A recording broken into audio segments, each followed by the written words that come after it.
Olá, pessoal. Vamos então entrar no estudo da estrutura da oração.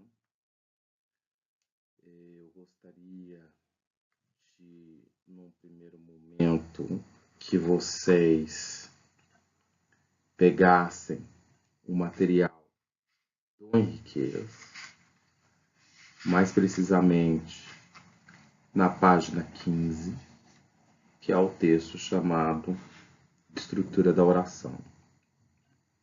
Antes de partir para esse texto, gostaria de lembrar que nós temos que estudar a estrutura da oração, a adequação sintática e a adequação semântica e predicação verbal, sujeito, predicado e predicativo, objeto direto e objeto indireto, e agente da passiva, complemento nominal e complemento adnominal, e adjunto adverbial e palavras denotativas, aposto e vocativo.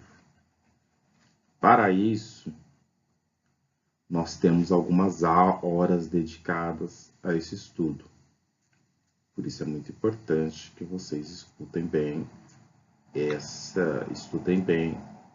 esses slides que virão a partir de hoje, bem como algumas outras videoaulas ou audioaulas para tratar do assunto.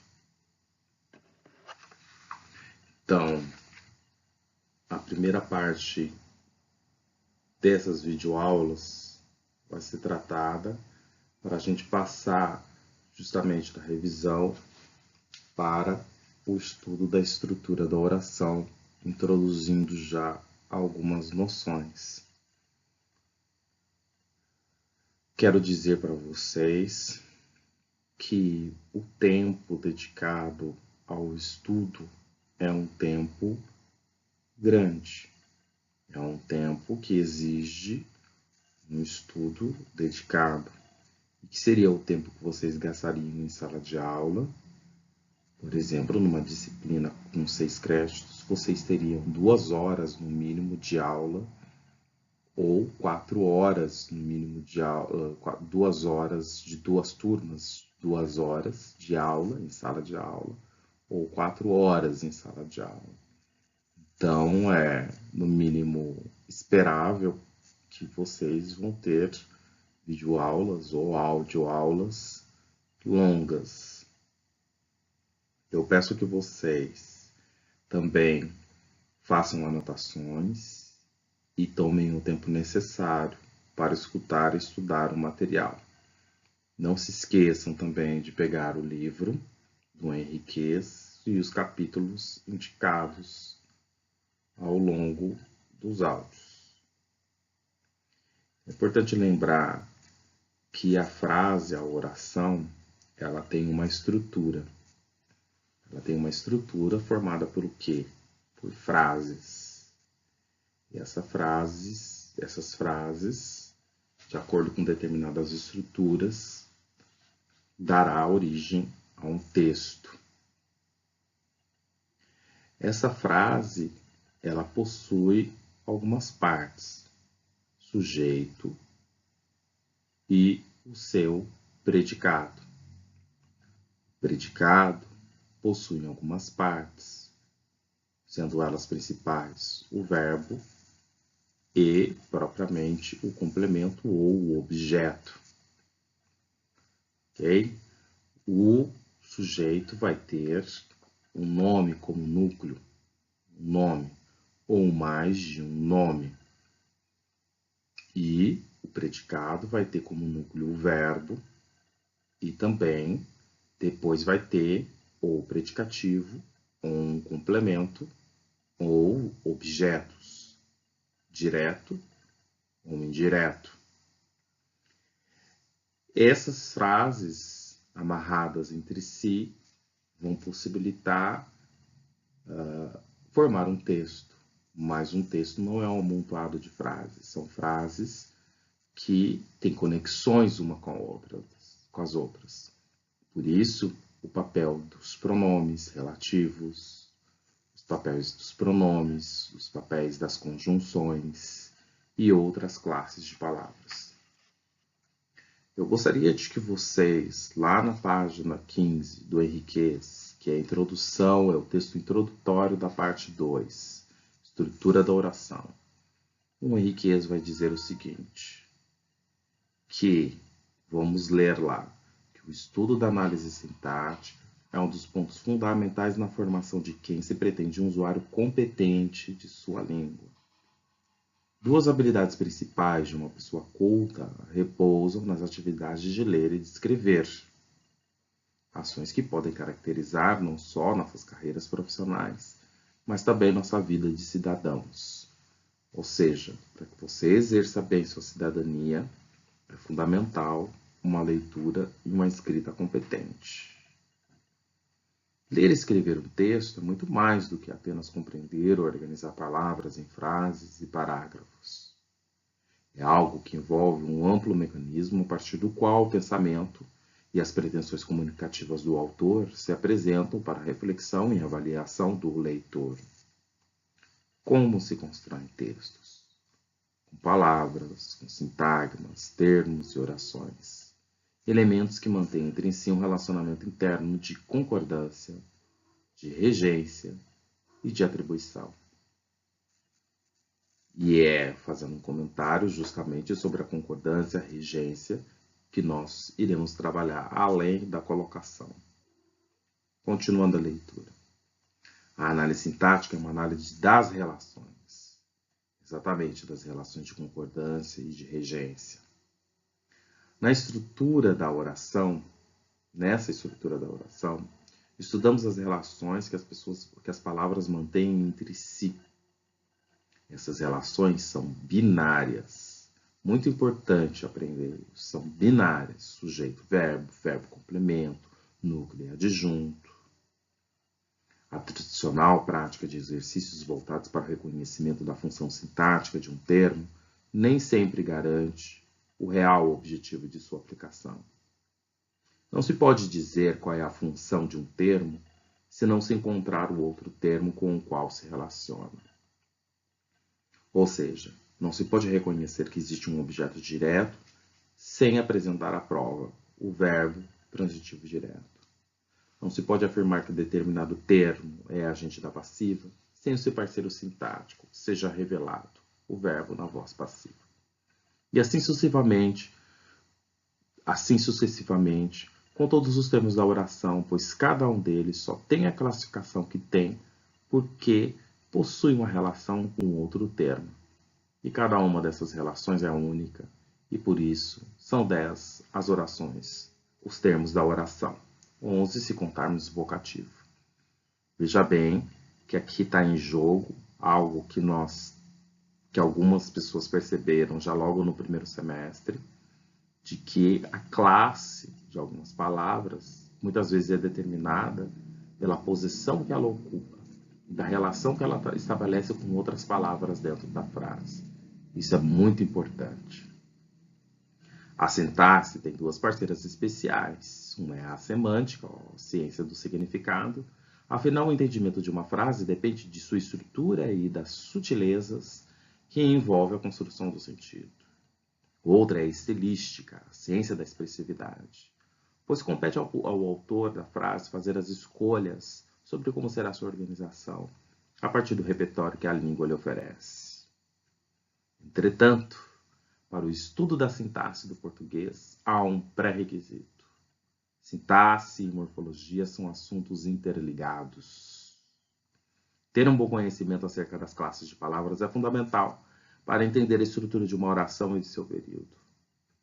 Lembremos-nos, por exemplo, que estudamos verbos, substantivos, adjetivos e advérbios nos livros e aulas de morfologia, suas flexões, significações, desempenhos, e que agora estudaremos o verbo como elemento central da oração, o substantivo como núcleo de um termo, o adjetivo como elemento periférico e atributivo do outro, o advérbio como um determinante, sobretudo, dos verbos.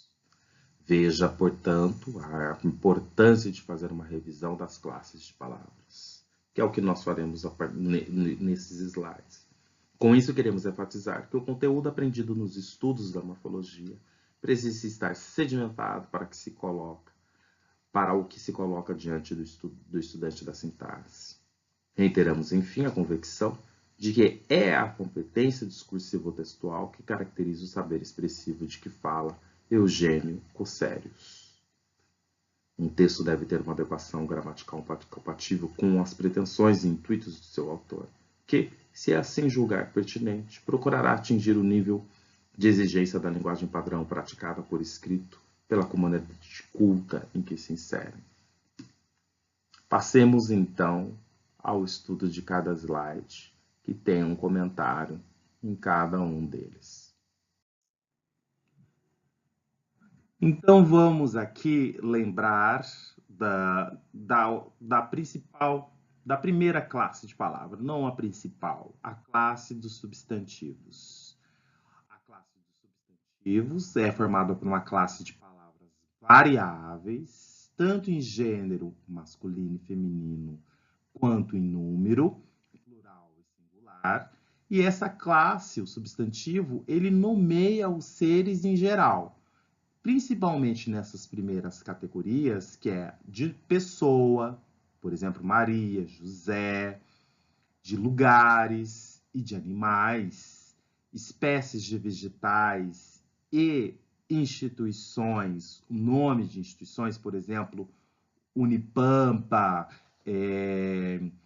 Senado Federal. Esses nomes, que podem ser substantivos próprios, eles sempre vêm em maiúscula nas frases, nos textos ou nas frases, né? Então, por exemplo, você coloca: hoje eu fui para a Unipampa. Então, você vai escrever, usa-se escrever o Unipampa, que é um nome que designa, é um nome próprio, é um substantivo próprio, né? Formado por uma sigla, mas é um substantivo próprio. Esse nome vai em maiúscula, tá?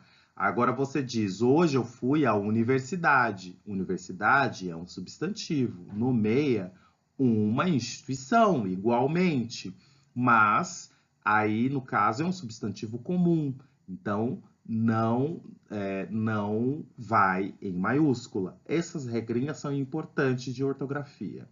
Pois bem, então, além de servirem como substantivos próprios e comuns, próprios dão nome mesmo ao ser, né? Maria, José, Alegrete, Jaguarão, Unipampa, Acácias, Pandora como um nome de gato. Você tem que os substantivos também dão nome a ações. O feito, né? Por exemplo, uma ação, né? O feito do professor foi ótimo, né?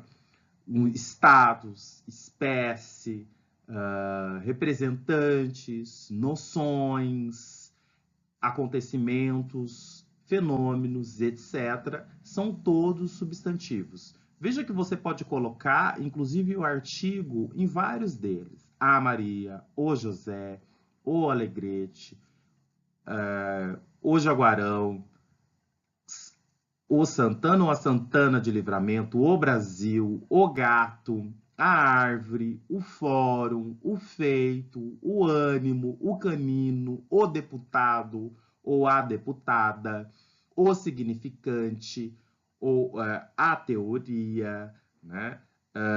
O terremoto, a chuva. Você pode colocar o artigo. Isso é uma grande marca de substantivos, tá?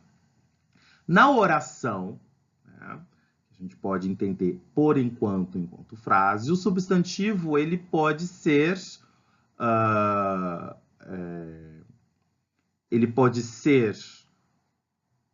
o sujeito, o objeto direto ou o objeto indireto e o agente da passiva, né? Então tem um exemplo ali que é: o requerimento deverá ser referido pelo próprio candidato, sendo que requerimento é o substantivo, mas está no lugar de sujeito, e o próprio candidato está no lugar de agente da passiva, justamente porque tem o verbo dever, mais o verbo ser, mais o o verbo no particípio de passado, que dá origem ao agente da passiva, né? Depois você tem que o substantivo, eles são palavras aliás, as palavras de outra classe, elas podem se tornar substantivos. No caso, quando tem um artigo antes, né? Então, o porquê, né? É a razão, o motivo de se estudar é evidente. Antes de um numeral, né? Isso é um pesar sem fim. E antes de um pronome adjetivo, né? Um pronome que acompanha um substantivo. Então, alguém se referiu a esse mate, sendo que você tem o mate, que é o substantivo, e o pronome que vem antes do mate e após o artigo é um pronome chamado de pronome adjetivo, ok? Pois bem, passemos então ao artigo, ou aos artigos. Os artigos, eles são de números bastante limitados, são palavras de números limitados, que variam em gênero e em número.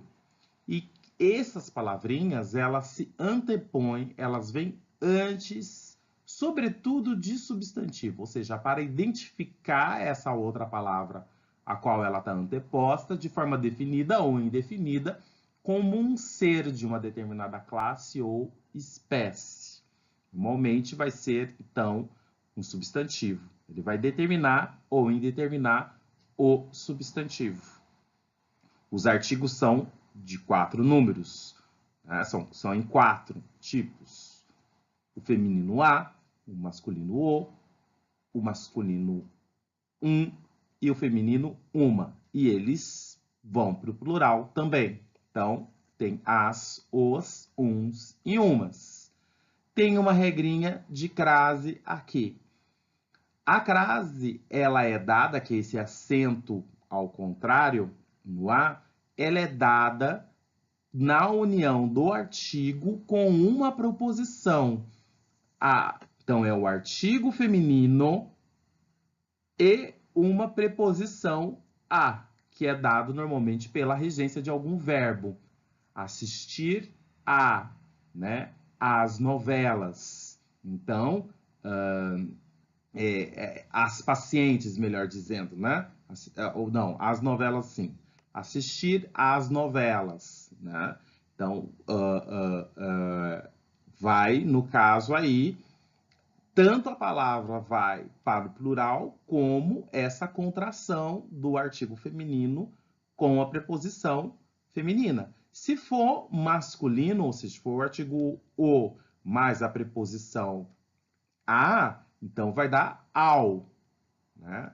Então, uma regrinha aí de crase. Não vai crase antes de palavra masculina. E esses artigos concordam em gênero e em número com o que vem depois e com os substantivos, etc. Tá? A preposição a mais d dá, a preposição a, o mais d dá do, e assim por diante. É importante lembrar que existem algumas contrações que são mal vistas, como o artigo definido com a preposição em ou de, que dá num, numa, e a preposição de e o artigo uns, uma, que mais a preposição de dá duns ou duma, dumas, tá? E como se diz, os artigos são empregados antes dos nomes e normalmente assumem a função de adjunto adnominal, ou seja, ele está próximo e regido por um nome.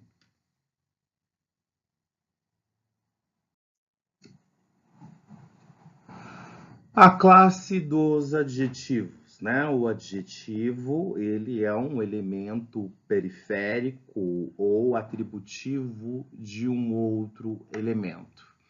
É uma palavra variável em gênero e número, gênero masculino e feminino, número singular plural, que geralmente modifica o substantivo, atribuindo-lhe a esse substantivo uma qualidade, uma propriedade, aspectos, aparência, condição, estado ou relação de tempo, de espaço, de matéria de finalidade, de propriedade, etc. Ou seja, qualifica. Então, você tem, por exemplo, inteligência lúcida, pessoa simples, homem mortal, nota mensal, movimento estudantil. Lembrando que existem contextos em que essas categorias elas se confundem, até porque é possível ela pode ocupar a posição tanto de substantivo quanto adjetivo. Então, você tem ali o pior analfabeto é o analfabeto político, em que o analfabeto ele acaba sendo a qualidade do pior, pode figurar como uma qualidade, um atributo desse pior, e, e depois o analfabeto se torna o substantivo, e que o político qualifica quem é esse analfabeto. Né? Então, você pode entender perfeitamente que está se falando do pior, quem é pior, e é uma qualidade desse pior, e depois o político vem como um qualificativo, um atributo do analfabeto. As gramáticas elas costumam colocar também que os adjetivos variam em grau, tá? O que nós discordamos um pouco ou não estudamos muito, porque entendemos que isso não é um morfema, mas são realizados por palavras junto. Não tem como existe, por exemplo, lá no ponto G, o superlativo absoluto sintático, em que tem sufixos que aumentam. Então, você não tem, se tem quase que uma derivação, né, por sufixação, e não necessariamente uma flexão da palavra em grau, tá? Então, tem o comparativo de superioridade, tão mais o adjetivo como ou quanto. Você tem um comparativo de inferioridade. Esse rapaz é menos bonito que o outro, né? Um comparativo de superioridade. Este rapaz é mais inteligente que fulano de tal. Um superlativo relativo de inferioridade, ou mais, aliás, ou menos inteligente de todos, e um superlativo relativo de superioridade, o mais inteligente de todos, ou dentre todos, e o superlativo absoluto analítico, que é um advérbio de intensidade, o mais excessivamente, e mais o adjetivo, o mais bom, né, por exemplo, e o superlativo sintético, que é realizado no interior da palavra com o sufixo.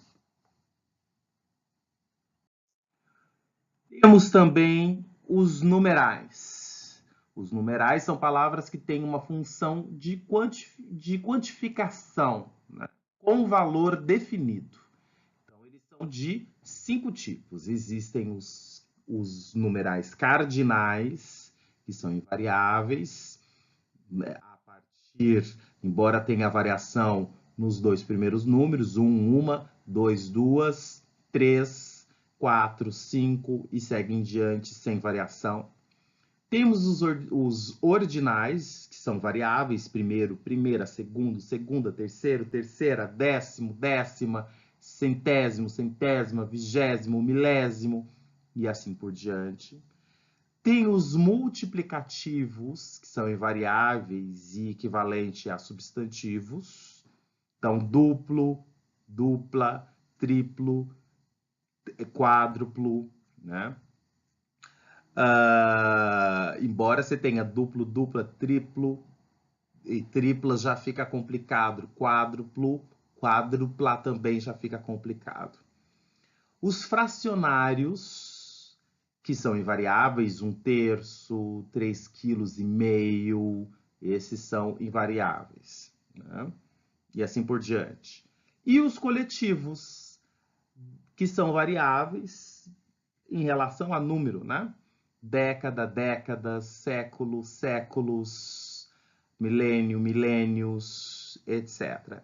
Existem também os números ou os algarismos romanos, que é importante vocês saberem, que é o 1 é um traço, o 2 são 2 traços, o 3 são 3 traços, o 4 é o 5 menos 1, o 6 é o 5 mais 1, o 7 é o 5 mais 2 traços, o 8 é o 5 mais 3 traços, o 9 é o 10 menos 1, o 11 é o 10 mais 1, e assim sucessivamente. Depois vai mudar para até o 50, que é o L, então 50, o 49 vai ser 50 menos 1, assim como o 51, o 60 vai ser o LX, e assim sucessivamente até o 100.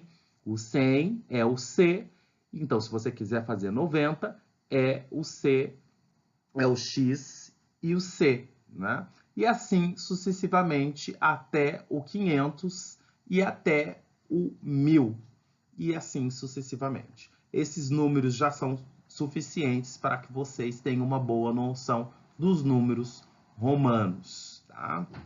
Esses algarismos romanos, eles são bastante utilizados para a designação de séculos, tá? Dos papas, de reis, de capítulos, de títulos, de volumes de coleções, tá? E para numeração de textos monográficos, no caso, né? de livros, capítulos, etc., bem como os artigos da lei. Temos também os advérbios, né? Veja que os advérbios, eles são determinantes dos verbos, sobretudo dos verbos que é o determinado, né?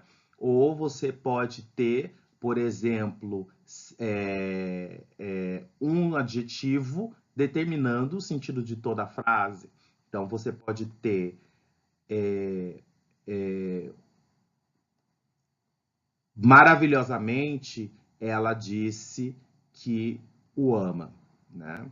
Ou seja, então, esse maravilhosamente vai dar todo a densidade significativa dessa afirmação, ela disse que o ama. Em vez de simplesmente você dizer ela disse que o ama, você diz que ela disse que o ama maravilhosamente. Você veja que pode vir tanto no começo como no fim, tá? Então, o advérbio pode vir também nessas posições, mas ele, sobretudo, ele é um determinante do sentido do verbo. Ele disse muito bravamente que fará isso. Você veja que isso modifica o sentido do verbo, que não é simplesmente ele disse que fará isso. Ele disse de um determinado modo que fará isso, né? Então, esse dizer ganha uma significação outra. Por isso que nós temos ali que o advérbio é tradicionalmente é tomado como uma palavra invariável que modifica o verbo, ou seja, não varia em número e não varia em gênero. É por impossível que ela modifique um adjetivo ou mesmo toda uma oração, né? Como nós demos o exemplo agora. Muitos advérbios, por exemplo, vem muito bom, né? Então você vê aí modificando um adjetivo. Muito boa, né? muito santo, muito santa, né? Que seria a qualidade de uma pessoa, por exemplo. Ele intensifica a noção expressa pelo verbo, então vemos que ele intensifica a noção expressa pelo verbo, pelo adjetivo, por pronomes, por um outro advérbio ou por uma locução adverbial. A nomenclatura gramatical brasileira classifica os advérbios de 7 modos. Advérbios de lugar, que nós temos ali abaixo, acima, além, aquém, aqui, dentro, de trás, longe, perto, acolá, ali, através, etc. O de tempo, nunca, agora, ainda, hoje, amanhã, cedo, já, jamais, sempre, outrora, hora, quando, antes, breve, cedo, enfim, etc. Advérbios de modo, assim, bem, depressa, devagar, mal, alerta, como, melhor, pior. Lembrando que o pior também pode ser tanto adjetivo quanto substantivo. De negação, não é um advérbio de negação. De afirmação, é sim. De dúvida, acaso, porventura, quiçá, talvez, que é o mais utilizado por nós. E de intensidade, asaz, bastante, demais, bem, mais, menos, pouco, quão, tão, meio, muito, e assim sucessivamente. Algumas gramáticas elencam ainda os advérbios interrogativos. Então, seriam de 3 tipos, de 4 tipos: de causa, de lugar, de modo e de tempo. Então, por quê, onde, como, quando, né? A gente poderia colocar alguns outros ainda, tá? Vejam também que os advérbios, eles podem vir junto com outras partículas, né? Pode vir junto com uma preposição, com um substantivo, com um adjetivo ou com outro advérbio, formando uma locução, ou seja, uma expressão, mais palavras para dar essa característica que o advérbio faz, que é de ser determinante a um verbo, a um advérbio, a uma frase inteira ou a um adjetivo. Aliás, o advérbio não. A um adjetivo, a um advérbio, a uma frase inteira e um verbo, né? Então, o Cunha e Sintra, na gramática deles, elencam algumas locuções adverbiais. A primeira deles é de intensidade. Então, de muito, de pouco, de todo, etc.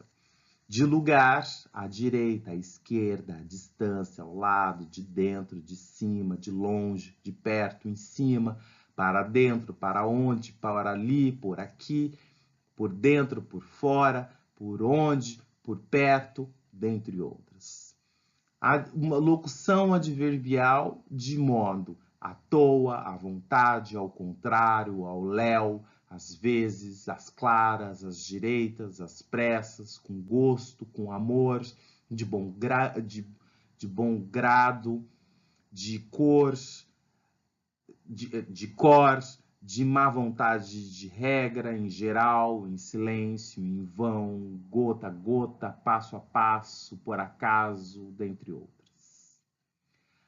Locução adverbial de negação, de forma alguma, de modo algum, em absoluto, entre outras. Locuções adverbiais de tempo, à noite, à tarde, à tardinha, de dia, de manhã, de noite, de quando em quando, de vez em quando, de tempo em tempos, em breve, pela manhã, etc. Não podemos esquecer que existem muitos verbos que são formados pela sufixação, por um processo de derivação por sufixação com mente, né? Bonitamente, alegremente, ou seja, você transforma outras palavras anexando esse sufixo e você forma outra um advérbio. Do ponto de vista sintático, os advérbios eles sempre vão ser adjuntos adverbiais. Já aí, dando uma dica em relação à sua função sintática. A sexta classe de palavras é a classe das conjunções, que é um morfema gramatical invariável. Ele tem a função, a conjunção, ela tem a função de estabelecer uma conexão sintática entre orações ou entre elementos de uma oração. Veja que são morfemas gramaticais, não lexicais. Então, quando um grupo de palavras assume o mesmo valor de uma conjunção, ele é chamado de locução conjuntiva. Tá? Há conjunções coordenativas e há conjunções subordinativas. As conjunções coordenativas, elas conectam duas palavras de uma mesma classe, de um mesmo valor gramatical, com a mesma função sintática, com igual ocorrência, ou ligam duas orações que vão respeitar mais ou menos essa estrutura. Então, você tem orações aditivas, adversativas, alternativas, conclusivas e explicativas. Como a conjunção aditiva, você tem o e, o nem, né, no sentido de e não. O nem no sentido de e não. Então, João, Maria e Carlos foram ao campus. Aqui você já tem uma regra, que depois nós veremos ver, de vírgula. Então, você tem João, Maria e Carlos. Então, você não precisa colocar ali a vírgula novamente, porque essa vírgula ela já está fazendo o que se chama de silepse dessa conjunção adjetiva. Então, você colocaria João e Maria e Carlos foram ao campus. Só que a norma culta diz que você coloca uma vez só quando você está fazendo essa numeração de elementos que foram ao campus, tá? Então, você coloca a vírgula. Há textos que vocês vão encontrar o e. Essa repetição da conjunção pode ter uma força expressiva, principalmente em textos literários, que é para dar essa noção cansativa de para criar essa assonância, criar um som e de uma coisa que vai se somando, e isso pode ser positivo para o texto que você está escrevendo. Existem as conjunções coordenativas adversativas, ou seja, que têm o objetivo de introduzir uma ressalva, uma advertência. Então, mas, porém, todavia, contudo, no entanto, entretanto, fazem uma contraposição. João, Maria e Carlos foram ao campus, mas ele estava fechado, né? Então, você veja que isso produz uma adversidade, vamos dizer assim. Alternativas, em que você pesa duas coisas, então tem a conjunção ora, quer, seja, nem.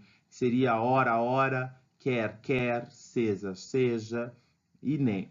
Então, você tem como exemplo, diante disso, João ora gritava, ora chorava de raiva. As conjunções conclusivas, que o nome logo diz, quando você está chegando a um processo argumentativo e quer chegar às suas conclusões, você coloca um logo, um pois, portanto, por conseguinte, por isso, assim, tá? Então, o campus estava fechado, por isso voltaram para casa. E existe também a conjunção explicativa, as conjunções explicativas que ligam duas orações, sendo que a primeira justifica a ideia da segunda. Então, é o que, o porquê, o pois, o quanto. Então, o pior, o analfabeto político é tão burro que se orgulha e estufa o peito dizendo que odeia a política. Veja que o primeiro que, ele introduz uma oração que justifica a ideia do primeiro. O analfabeto político é tão burro. Por quê? Por que ele é tão burro? Né? Que se orgulha. O que acontece? Que se orgulha e estufa o peito dizendo que odeia a política. Tá? Ainda no que diz respeito às conjunções, temos, depois das coordenativas, temos as subordinadas ou subordinativas. Percebam que aqui temos já uma dica sobre as orações, né? Sobre os tipos de período, período composto por coordenação, período composto por subordinação. Ou seja, as orações coordenadas vão introduzir orações coordenadas.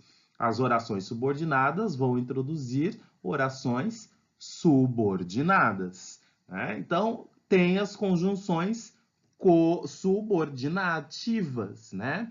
Que ligam orações, estabelecendo entre uma oração e outra ligações de dependência. Né? A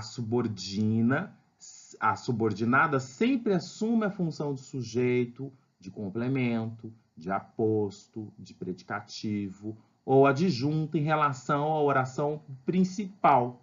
Tá? Então, por isso que vai ser chamada oração substantiva, a oração subordinada substantiva, que assume a função de sujeito. Oração subordinada objetiva direta, vai assumir a função dos seus complementos e assim por diante. Sempre em relação à oração, à função que eu assumiria na oração principal. Tá? Existem as conjunções que são chamadas conjunções integrantes, que são as conjunções que e se. Elas introduzem orações subordinadas com as funções de sujeito, de complemento nominal, de objeto direto e de objeto indireto, de aposto, de predicativo da oração. As principais...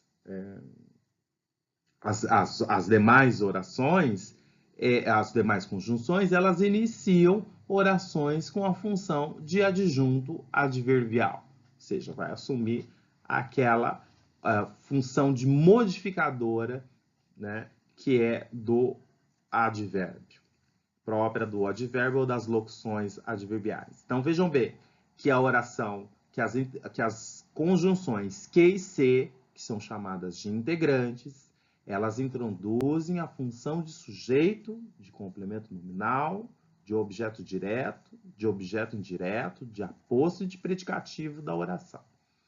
Então, vejam que o próprio nome da subordinada já está razoavelmente delimitado, enquanto as outras vão introduzir orações subordinadas de função de adjunto adverbial, se fosse uma oração principal. Então, temos aí os seguintes tipos de conjunções subordinadas. As integrantes, que e se, as causais, porque, já que, pois que, por quanto, por isso que, visto como, uma vez que, e o que no sentido de porquê, e o como no sentido de porquê. As comparativas, que, mais do que, menos do que, maior do que, menor do que, melhor do que, pior do que, tal qual, como, tal quanto, tão quanto, tanto quanto, assim como, bem como se, nem que. Veja que sempre faz aí uma comparação, né? Então, é nesse sentido. Consecutivas que vão dar uma determinada sequência para alguma coisa. Então, tal que, tanto que, tamanho que, tão que, de sorte que, de forma que, de maneira que, de modo que. Então, pelas próprias conjunções, vocês já percebem o sentido que é essa consecutiva. o fulano faz isso de modo que desemboca naquilo.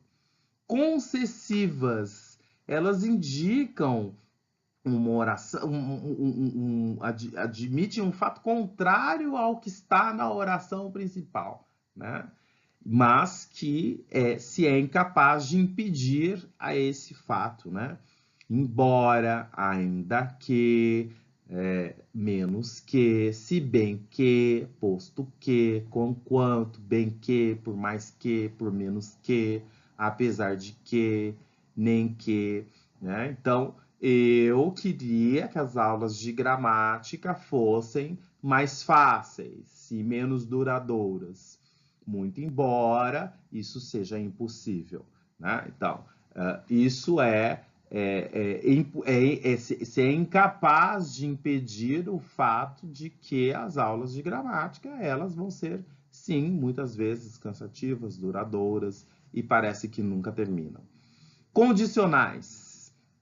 Então, eles iniciam uma oração em que se indica uma hipótese ou uma condição, né? Então, o se é uma oração, uma conjunção por excelência disso. Caso, conquanto que, salvo que, sem que, no sentido de senão, dado que, desde que, o menor que, a menos, a não ser que, exceto se, tá?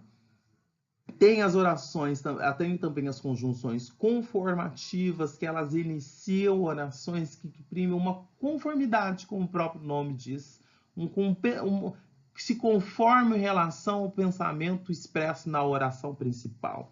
Então, como, conforme, consoante, segundo, de acordo, a propósito. As finais, elas iniciam uma oração que indica a finalidade da oração principal, né? Para que, a fim de que, por que, no sentido de para que, né? As temporais, que elas introduzem uma circunstância de tempo, quando, antes que, depois que, até que, logo que, sempre que, assim que, desde que, todas as vezes que, cada vez que, apenas, mal que, no sentido de desde que e enquanto. E as proporcionais, que elas iniciam uma oração em que se menciona um fato realizado a ser realizado simultaneamente ao da oração principal, né? Então, estudava a gramática à medida que anotava tudo no meu caderno, né? A proporção que, ao passo que, ou seja, a mesma coisa que está expressa na oração principal vai ser feita na oração depois. Então, veja bem que existe uma relação de força entre a oração principal e a oração subordinada. E essas conjunções vai fazer esse nexo gramatical, porque é um nexo gramatical, mas também de sentido em relação à oração principal, da qual a oração subordinada depende. Por isso que se chama conjunção, que vai fazer uma junção aí, uma ligadura entre orações. Passamos então agora aos pronomes. Os pronomes, eles são palavras variáveis, seja variáveis em número, em gênero e pessoa, com alto valor gramatical. Isto é, eles estabelecem relações gramaticais, são palavrinhas que têm a força de estabelecer relações gramaticais. Eles, porém, podem ser substituídos por nomes, os pronomes substantivos. Ou seja, quando podem ser substituídos por nomes, são chamados de pronomes substantivos. Ou fazem referência a esses pronomes. Então, por exemplo, Maria foi ao mercado. Ela chegou lá e viu João. Esse ela substitui. Então, eu poderia dizer: Maria foi ao mercado, Maria viu João, né? Então, em vez de repetir o nome da Maria, eu faço referência ao nome da Maria usando um pronome pessoal que no caso é o pronome do caso reto, tá? E existem também os pronomes adjetivos, e eles estão junto aos substantivos.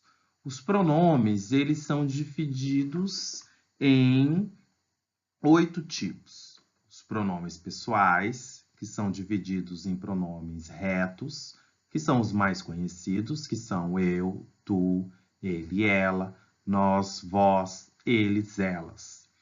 Os pronomes pessoais oblíquos se dividem em oblíquos átonos e em oblíquos tônicos. Os oblíquos átonos são me, nós, te, vós, o, a, lhe, os, as, lhes.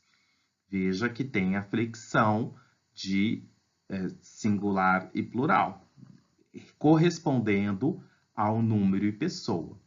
E os pronomes oblíquos tônicos: mim, comigo, conosco, convosco, ti, contigo, vós, convosco, ele, ela, eles, elas, né? Então, você tem aí os pronomes de primeira, segunda e terceira pessoa. O segundo tipo de pronomes são os pronomes de tratamento, que tem um capítulo particular, sobretudo quando você está na redação formal, né? Então, os pronomes de tratamentos são os seguintes: você, que tem uma longa história, que vocês talvez saibam, que deriva de vossa mercê, que se tornou vós me ser, e que hoje se tornou você, e que inclusive em alguns lugares virou só o C e C, tá? Mas esse não é um registro ainda dado como norma culta, o C e C somente. Você é usado como um pronome, portanto, da terceira pessoa, que é emprestado à segunda pessoa. Depois desse tem o senhor, senhora, senhorita, dona, fulano, beltrano, cicrano. E tem os pronomes pessoais que são muito utilizados para se referir a determinadas autoridades. Então, por exemplo, você tem vossa santidade, que é usado para as santidades, né? Vossa senhoria, vossa excelência, vossa alteza, vossa majestade, vossa santidade, no caso, né? É importante você saber que o vossa santidade é usado para o Papa e não tem plural por questões óbvias, né? Porque só tem um Papa. Vossa Excelência, cujo plural é vossas excelências, é a forma mais cerimoniosa e é utilizada para membros de alta autoridade, ou seja, membros do Poder Executivo, como presidente, vice-presidente, ministros, secretários gerais, cônsuls, chefe de forças armadas, prefeitos, secretários executivos de ministérios, generais, embaixadores, governadores, vice-governadores, presidentes de tribunais, de associações legislativas, de câmaras municipais e todas as demais do Poder Judiciário. Vossa Excelência, o que eu estou me referindo, tá? Vossa Eminência, que é um outro tipo de pronome de tratamento, ou vossas eminência, ela é usada para cardeais. Existe também o pronome vossa excelência reverendíssima, tá? Que é uma forma de tratamento usado para bispos, arcebispos, núncios. Vossa reverendíssima, que é utilizada para monsenhores, cônegos e superiores religiosos. Vossa meritíssima, que é usada para juízes e que pode ser substituído por vossa excelência. E vossa magnificência é utilizada para reitores, ok? E vossa senhoria, que o plural é vossas senhorias, é usada para outras autoridades que não estejam em jogo ou que você não tem intimidade, ok? Depois você tem os pronomes possessivos, que são claros: meu, teu, tua, nosso, vosso e assim por diante. Existem os pronomes demonstrativos, que são bastante importantes, como este, que normalmente faz referência à última coisa dita, ou que faz referência ao que será dito. Esse, isso, essa, que faz referência ao que foi dito. Aquele faz referência àquilo que foi dito, mas que está distante, é um referente mais distante. Veja, portanto, que existe uma relação de proximidade entre este, esse, aquele, com seus similares, isto, isso e aquilo. Este está muito próximo, ou seja, ao lado ou à frente. Esse está anterior e aquele está distante, mas foi também mencionado anteriormente. Tá? Os pronomes indefinidos, tudo, nada, alguém, ninguém, outrem, algo, algum, nenhum, cada, bastante, certo, pouco, muito, quanto, quem, que. Os pronomes relativos, que, qual, quem, quanto, onde, cujo, ou seja, são relativos a alguma coisa. Os pronomes interrogativos, que, qual, quem, quanto. Veja que o que ele pode ser tanto um pronome indefinido, quanto relativo, quanto interrogativo. O que é isso? É interrogativo. Maria foi ao mercado. Que estava cheio. É um pronome relativo ao mercado. Então, veja que esses pronomes, o que ele pode ter mais de uma função. Tá? E locuções pronominais, cada um, qualquer um, cada qual, quem quer que seja, seja qual. Esses pronomes, eles podem sempre assumir na frase, na oração, melhor dizendo, a função de sujeito ou de adjunto, adnominal, lembrando, na verdade, esclarecendo que o sujeito, né, a oração, ela tem sujeito, verbo, predicado, e o sujeito tem um núcleo que normalmente é um substantivo. As palavras que estão ao redor do núcleo e antes do verbo são chamadas de adjuntos adnominais. E lá no predicado, esses pronomes eles podem assumir a função de objeto direto e de objeto indireto no caso dos pronomes átonos. Lembrando aí que os pronomes justamente átonos de terceira pessoa, o, a, os, as, quando empregados depois de verbos terminados em R, S ou Z, assumem as formas lo, lá, los e las, desaparecendo dos verbos aquelas consoantes. Então, consultar mais o é consultar-lo.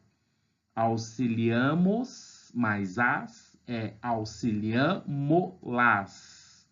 Fiz mais a é fi-lá. Né? E os pronomes o, a, o, as, quando empregados depois de verbos terminados em M, am, oão, oin, ou seja, terminados em M, né? assumem a forma no, na, nos, nas, como em consultam mais o, consultam no, dão mais a, dão na, propõem mais as, propõem nas, põe mais os, põe nos. Veja aí que é um caso de objeto. Passamos, então, às preposições, que são morfemas gramaticais e invariáveis, ou seja, tem aquela mesma função de ligadura que os pronomes têm, só que eles não são variáveis, né? Eles sempre vão ter as mesmas formas. Eles relacionam termos na oração. São de dois tipos, simples ou compostos. E os compostos são chamados também de locução prepositiva, ou seja, que tem mais de um vocábulo ou tem um vocábulo. De preposições, nós temos a preposição a, lembrando que quando você tem uma preposição a, que é dada por uma regência verbal, um verbo pede uma preposição a. Se você tem depois um substantivo feminino, né, essa preposição a vai se juntar com a outra preposição, com o artigo feminino a. O que vai acontecer? A crase. A crase significa a junção de uma preposição com um artigo, no caso aqui, igual, né? A com A dá o A craseado. Por isso, nunca vai crase diante de palavras masculinas. Ou de verbos, porque o verbo não pede um artigo anterior, né? A não ser que esse verbo esteja sendo substantivizado, usado como um substantivo, né? O pesar da Maria foi tamanho que ela morreu. Então, veja que o pesar aí pode ter a função de substantivo, embora eu não sei se meu exemplo foi muito bom. Bom, então tem as preposições simples, a, ante, após, até, com, contra, de, desde, em, entre, para, perante e etc. E as preposições compostas, né? Abaixo de, acerca de, acima de, a par de e assim por diante. Entramos, pois, nos terrenos dos verbos, né? Tema bastante importante para o estudo da estrutura da oração. Os verbos, eles são vocábulos lexicais, variáveis em pessoa, número, tempo, modo, e agora nós entraremos em outro aspecto, que é de aspecto e de voz. Eles expressam estado, fenômeno, ação, necessidade, ou seja, diferentemente dos nomes que designam pessoas, lugares, regiões, os verbos eles têm um aspecto dinâmico, né? Sobretudo na frase. Formalmente ou estruturalmente, essa dinâmica ela se revela nas desinências verbais. Por quê? Porque elas realizam flexões de número pessoa. Lembrando, por que é junto o número pessoa? Porque as pessoas são de singular e de plural. Então, necessariamente, quando haver uma flexão de pessoa, vai haver uma flexão de número. Porque o eu é sempre primeira pessoa do singular. O tu é sempre segunda pessoa do singular. O ele e o ela são sempre terceiras pessoas do singular. O nós é a pessoa do plural, primeira pessoa do plural. E assim por diante. Então, veja que as desinências são sempre de número e pessoa juntas. E tem as desinências de modo e tempo, ou tempo-modo, tá? Essas flexões, elas são responsáveis pela mudança de forma, sobretudo nas terminações. Lembrando que o termo desinência, ele significa terminação. Então, no que diz respeito à pessoa, nós já vimos, são 6 os tipos de pessoas, né? Na verdade, a primeira pessoa do plural, do singular, e a primeira pessoa do plural. Na verdade, poderíamos dizer que há 3 pessoas e que essas pessoas têm 2 números, singular e plural. Então, existe a primeira pessoa, a segunda pessoa e a terceira pessoa, tanto do singular quanto do plural. São também ditas pessoas gramaticais ou pessoas do discurso. Quanto pessoas do discurso, veja, textualmente é muito importante ser rigoroso em relação a isso. A pessoa do discurso é aquela que fala. Né? Você pode colocar essa primeira pessoa na boca de um personagem, para você não desconsiderar o fato de que, às vezes, dentro de um discurso, dentro de um texto, essa pessoa não necessariamente está apontando para alguém na realidade. Ela está apontando para alguém no texto. Isso que é muito importante levar em consideração quando está se escrevendo. Então, a primeira pessoa é quem fala. A segunda pessoa é com quem se fala. E a terceira pessoa é de quem se fala ou do qual se fala. Tá?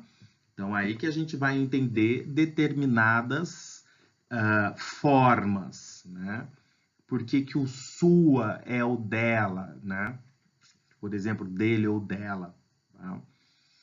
Há em português, passando para a questão dos modos, 3 tipos de modos: o indicativo, o subjuntivo e o imperativo, levando em consideração que existem as formas chamadas nominais, o infinitivo flexionado, o gerúndio e o particípio. Lembrando que o gerúndio é aquele ando, né? É formado pelo esse ando, e o particípio é ado, tá? Para você formar o particípio. Os modos, eles têm as suas razões de ser, né? O indicativo, ele mostra aí uma certeza do falante, o substantivo, dúvida ou hipótese, e o imperativo exprime ordem ou conselho ou pedido. O modo indicativo, ele é dividido em 3 tempos: o presente, o passado ou pretérito e o futuro. Lembrando que o passado ou pretérito, ele se subdivide em 3 tempos. Tem o passado perfeito, o passado imperfeito e o passado mais que perfeito. O passado perfeito, ele indica numa narrativa um passado definido, acabado. Era o foi, né? Foi, acabou, falou, tá? Pronto, acabado. No passado imperfeito, ele indica uma duração no passado ou não acabado. Então, você pode pensar, você tem era assim, ele era assim, ou seja, durante um tempo ele foi de um determinado modo, né? Veja que eu uso o perfeito para tentar explicar o imperfeito, que existe uma duração no imperfeito. Era, falava assim.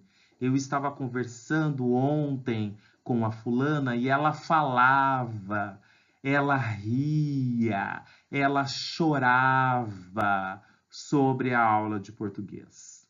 Né? Então veja que esse é o imperfeito, ou seja, mostra uma duração e um tempo ou um tempo não acabado.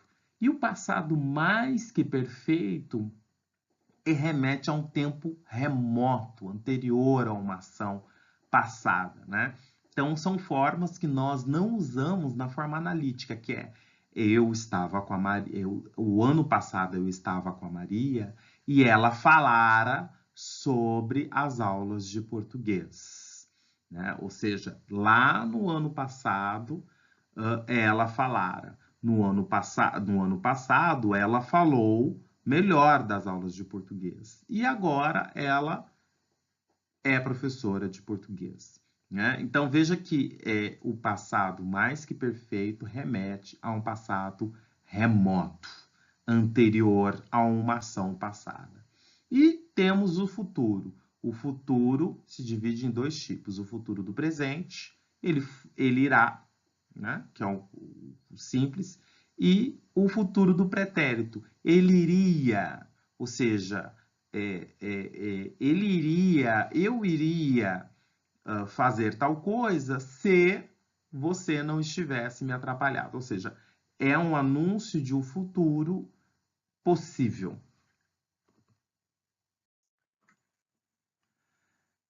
É importante chamar a atenção que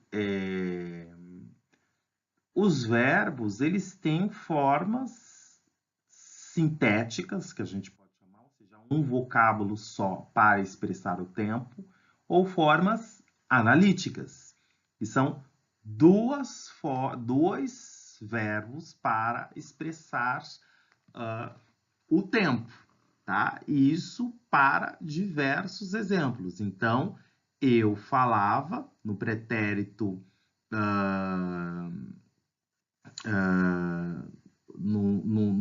veja ali os exemplos. Eu falava, tu falavas, nós falávamos no pretérito imperfeito do indicativo, tá? E você, do pretérito imperfeito, no subjuntivo que eu fale, que eu coma, que é no imperativo fale tu, no pretérito mais imperfeito, tu falara, ou seja, usa uma só forma verbal. Já nas formas compostas, são mais de uma. Então, eu tenho falado, tu tens falado, né? Que eu tenha falado, que eu tenha comido, e assim por diante.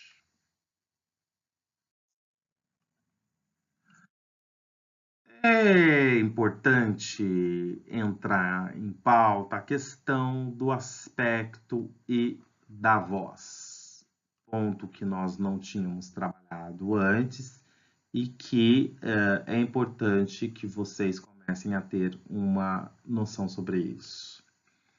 A voz verbal, ela corresponde morfologicamente, à forma atualizada do verbo, ou seja, a forma sob a qual é a forma sobre a qual o verbo se realiza, né? Na fala ou na escrita, para expressar uma relação com o sujeito. Então, vocês já ouviram falar de voz ativa, que normalmente é na ordem direta, ou seja, vem o sujeito e o verbo depois, e que o sujeito ele é tomado como o agente. Então, veja lá o primeiro exemplo. O menino dorme, ele corre, ou seja, é entendida como a forma primária da relação entre sujeito e verbo, tá? Em que o sujeito claramente ele executa uma ação, ele é o agente da ação. Então, um menino dorme, ele corre, ele tinha corrido e assim por diante. Inclusive entra aqui um exemplo já tratado antes sobre estima-se ao artista, ou seja, alguém estima, dá estima, atribui estima ao artista. Na voz passiva, o sujeito ele se torna paciente ou agente da passiva, tá? Ou seja, a forma verbal muda. Então, existem duas formas, a analítica, que nós mais utilizamos, e a sintática. Então, estima-se o artista, ou seja, o artista é estimado por alguém. Tá? Depois você tem a forma analítica, né? Em que regalias me foram concedidas, os documentos foram entregues. Tá? Essa é quando você tem o verbo ir, né? Mais o verbo auxiliar e um verbo principal no particípio passado, você tem a forma analítica, que é a da voz passiva analíticas. As regalias me foram concedidas. Foram concedidas regalias para mim. Né? Os documentos me foram entregues. Foram entregues para mim os documentos. A licença fica concedida a partir de hoje. A partir de hoje, concede-se a licença. Né? Muitas vezes eu gostaria de notar, é confusa essa questão da voz passiva. Canonicamente, ou seja, nas gramáticas, o sujeito ele é o paciente, né? Regalias me foram concedidas, ou seja, ele é paciente de uma ação expressa pelo verbo. Os documentos serão entregues. Então, me serão entregues. Então, você tem aí o sujeito, ele é paciente de uma determinada ação que vai ser entregue, né? Que é a de ser entregue. E existe a voz reflexiva, que é a voz que não tem problema, né? Em que o sujeito ele é agente paciente da ação. Né? Eu me feri, tu te feristes, ele se feriu, é a voz razoavelmente mais tranquila. A única voz mais complicada é a voz passiva, tá? A voz passiva, que é mais um problema de sintaxe do que de morfologia. Por último, para tratar dos verbos, vamos tratar de um aspecto que vocês vão ver nas gramáticas, mas que são estudos um pouco controversos. Tá? Controversos não, são estudos ainda sendo realizados, porque ele tem um aspecto aí não tratado por muitas gramáticas, né? Que é o aspecto, né? O Matoso Câmara, que é um linguista, ele define o aspecto do seguinte modo, como propriedade que tem uma forma verbal de designar a duração do processo, momentâneo ou durativo, ou o aspecto propriamente dito sob que ele é considerado pelo falante. Por exemplo, em seu começo, é chamado de incoativo. Em seu curso ou ainda inconcluso, é chamado de imperfeito. Lembrando aí das formas imperfeitas do pretérito, ou seja, aspectos inconclusos da ação verbal. E em seu fim já concluso, que é o perfeito. E o concluso, mas permanentes em seus efeitos, que é o permansivo. Tá? O Matoso também nos informa que existia em latim, que o aspecto ele existia de forma muito marcada em latim, mas que, com o tempo, ele se desintegrou e passou a não existir nas línguas românicas, dentre elas o português. Só que no pretérito, dentro do pretérito, a questão do aspecto se manteve entre o imperfeito e o perfeito. Tá? Existem gramáticas, as gramáticas não são coincidentes na distinção do aspecto. O Cunha e Sintra vai dar como aspecto o pontual e durativo, né? O contínuo e o descontínuo, e o coativo e o conclusivo. Já a AUI, ela vai dar outros tipos de aspectos.